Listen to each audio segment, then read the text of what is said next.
మన పురాణములు. వెంకటేశ్వర స్వామి వారి ఆలయ నిర్మాణం ఏ విధంగా జరిగింది, ఆ వృత్తాంతం ఏమిటి అనేటువంటి వివరాలు తెలుసుకుందాం. రేడియో సిటీ మన పురాణములు అంటే మన కథలు. దేవదేవుడు గొల్లవాని దగ్గర దెబ్బతిన్న తరువాత గాయానికి ఔషధం కోసమని చెప్పి వెతుక్కుంటూ అడవులలో పడి వెళుతూ ఉన్నారట.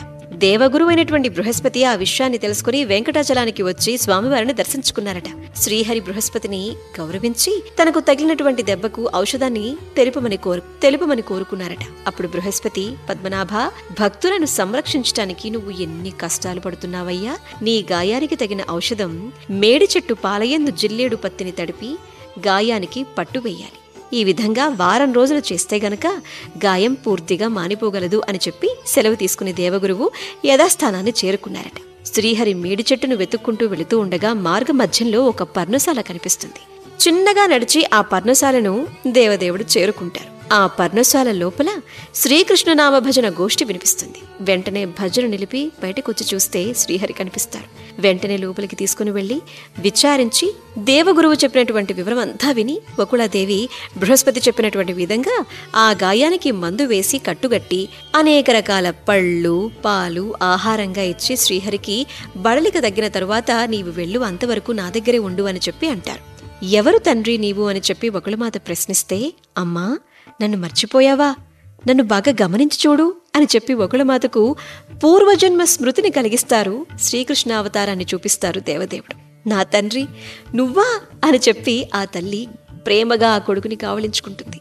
శ్రీహరి తన చరిత్ర అంతటినీ కూడా వకుళమాతకు వివరించి చెప్తారు. ఇక మరుసటి రోజు ఉదయాన వకుళాదేవి శ్రీ మహావిష్ణువుకు స్నానపానాదులన్నీ చేయించిన తరువాత ఇక్కడ శ్రీ వరాహస్వామి నివసిస్తున్నారు. ఆ స్వామిని దర్శించుకుని వద్దామని చెప్పి వకుళాదేవి శ్రీహరిని వరాహస్వామి మందిరానికి తీసుకుని వెళ్లారట. నారాయణుడు, వకుళమాత వరాహస్వామిని భక్తితో పూజించుకున్నారు. వరాహస్వామి వారిద్దరిని కూడా దీవించారు.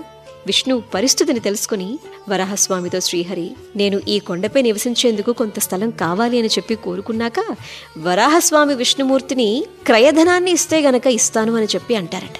అప్పుడు విష్ణుమూర్తి వరాహస్వామిని చూసి, భూవరాహ, మీరు కలవారు. ప్రస్తుతం లక్ష్మీదేవి నా చెంత లేనందున సిరిలేని వాడను నేనయ్యాను. కావున స్థలం ఇస్తే నివాసం ఏర్పరచుకుంటాను.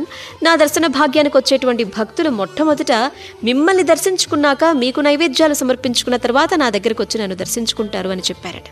అందులకు వరాహస్వామి వారు అంగీకరించి 100 అడుగుల స్థలాన్ని ఇచ్చారట. ఆ తర్వాత విష్ణుమూర్తి, వకుళాదేవి 100 అడుగుల స్థలాన్ని తీసుకున్నారు. వరాహస్వామి వద్ద సెలవు తీసుకుని కుటీరానికి వెళ్లిపోయారు. వకుళాదేవి విష్ణుమూర్తిని చూసిన ఆయన, నిన్ను ఏ పేరుతో పిలవాలి అని అడిగారట. శ్రీహరి తల్లి, నీ ఇష్టం వచ్చిన పేరుతో పిలువు అని సమాధానం చెప్తే, నాయనా ఈనాటి నుంచి నీ పేరు శ్రీనివాసుడు అని పెట్టుకుంటాను అన్నారట. ఆ విధంగా విష్ణుమూర్తి నాటి నుంచి శ్రీనివాసుడయ్యారు.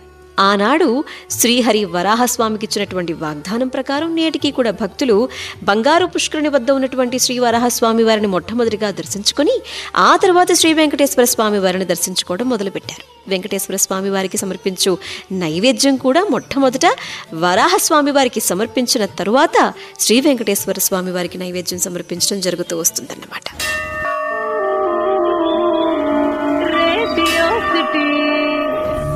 మన పురాణములు.